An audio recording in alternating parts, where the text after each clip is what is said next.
Vitinha, Portuguese maestro to some, and the most deserving Ballon d'Or nominee to some.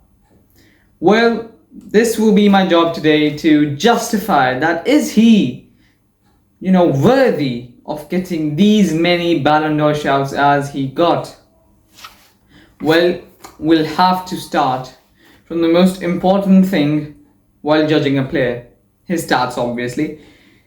Vitinha registered 8 goals and 8 assists throughout the season, which are very good stats considering he's not the player who will be creating so many chances most often, and will not be the player scoring from outside the box, because that is the position midfielders like him really get into when they have a scoring chance. And the biggest example is, maybe you could say, Pedri, because he is almost similar in profile to Vitinha, because both side pass and back pass, and both take their team forward because of their control over the ball. Alright, in the Ligue 1, he had 0.27 GA per 90, which is again not very good, but when we consider his profile, it's still good. And then he had 5.12 XG, which he was able to match because he scored 5 goals in the league and scored a goal every 407 minutes he played. He took 22 shots, out of which 14 were on target, and scored a goal every 4.4 shots he took.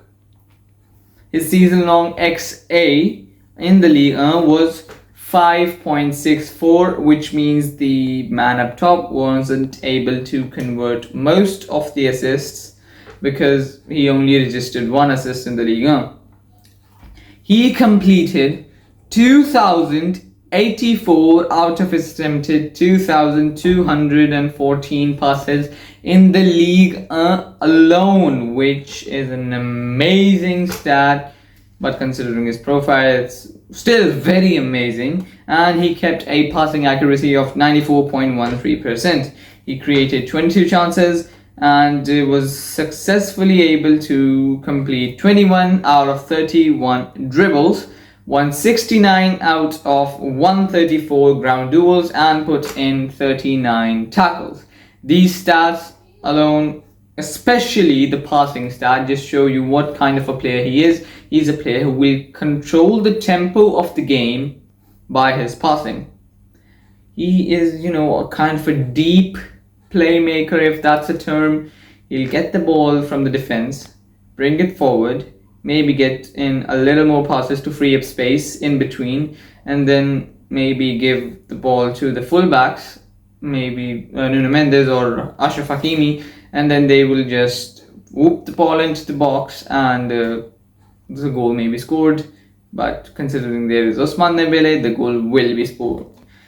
And that is the reason why people are claiming for him to be the Ballon d'Or winner. This is not the only reason, but I will continue on the stats by mentioning that he had 93.94 passing accuracy in the Champions League as well, and 94.5% accuracy in the Club World Cup, and 94.97 passing accuracy in the UEFA Nations League. These stats show that he is a man who doesn't like to misplace his passes, and this is the kind of stats we expect from a player like him. And of similar profile, you could say Pedri, and Fabian Ruiz is also kind of a similar player to Vitinha, although he is, I think, more clutch. I don't know why, but he isn't that big of a PR merchant like Vitinha, although I'm not saying that his hype is only based off his PR, but I think Fabian Ruiz is very underrated. Go check out his video as well. Alright, then to understand him properly, I'm gonna be placing in front of you his key performances. Now, these key performances aren't any hat tricks or braces or something big in finals. Well, he is a big game player, so you can say that, but these are performances that define what kind of a player he is. And the first And the most mind-blowing will be his 158 passes completed and 6 chances created versus FC Nantes in the League 1. Do you know this number? What it even means? 158. This many passes. And when the game is dominated from one side, most of the times the other side doesn't even get 158 passes. But single player getting this many passes and keeping a passing accuracy more than 90 is just mind-blowing. And then versus Poland in the Nations League, he kept a passing accuracy of 99%, almost perfect, and created 4 chances plus registered 2 assists. And I think Portugal won that match 5-1 or 4-1. And then versus Lyon, 87 passes and 97% accuracy. Versus City in the Champions League, 83 passes, 94% accuracy, and 4 chances created plus an assist as well. Versus Brest, a goal and 98% passing accuracy. Versus Liverpool in the first leg, 109 passes completed with an accuracy of 96%. In the second leg, 103 passes created with an accuracy of 93%. Versus Aston Villa in the Champions League, first leg, 148 passes completed with an accuracy of 97% and created 3 chances. Versus FC Nantes, this is another match different from the first one. He registered 140 passes completed with an accuracy of 97%. A UCL final assist as well. Versus Atletico Madrid in the Club World Cup, he completed 112 passes, 112 passes with an accuracy of 98%. Versus Inter Miami, he completed 118 passes with an accuracy of 96%. Versus Real Madrid, he completed 104 passes with an accuracy of 93%. Damn. And don't get me started on the number of trophies he has won.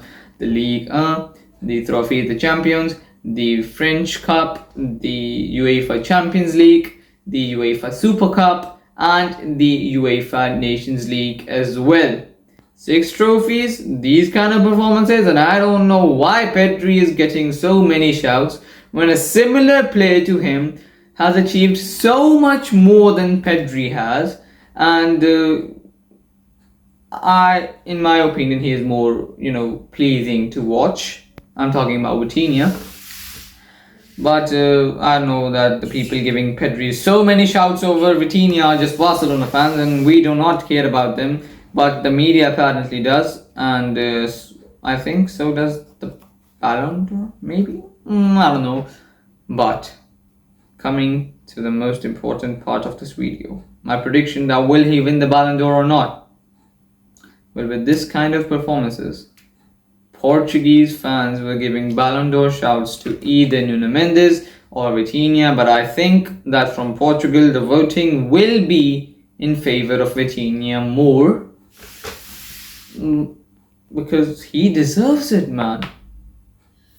He is such a good player, and I would even say he is so much underrated.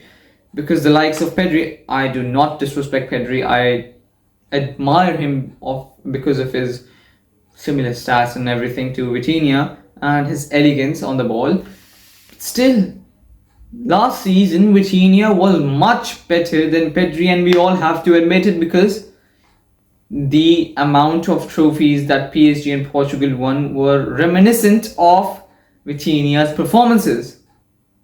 Now guys, as far as the question goes that will he win the Ballon d'Or, and unfortunately I don't think he will, but he should have won, because there are players like Rodri winning the award. I know Rodri is different from Vitinha in his profile, but if a midfielder can win the Ballon d'Or over a more deserved attacker, I'm talking about Ousmane Dembele, then why can't Vitinha win it over Ousmane Dembele? Although I do not think that Vitinha will be the deserved winner, because it is obviously Ousmane Dembele, and I have been saying this from day one of this series. But Vitinha is destined to be in the top 5 of the Ballon d'Or ranking, and if he isn't there, this will be pure, what should I say, blasphemy or anything like that. But yep, he ain't gonna win the Ballon d'Or this season and may not ever win it. First of all, because Ballon d'Or mostly favors either non-Real Madrid players or attackers, and second of all, it's quite unlikely that PSG and Vitinha will ever have a season like this ever again. So yep, Vitinha stood a fair shout, but he might not eventually win the Ballon d'Or. He should finish top 5, and if he doesn't, then I'll be very mad, and then I'll say the Ballon d'Or is fictional to me. Alright, this was it for today's video. I'll catch you guys in the next one, and until then, adios.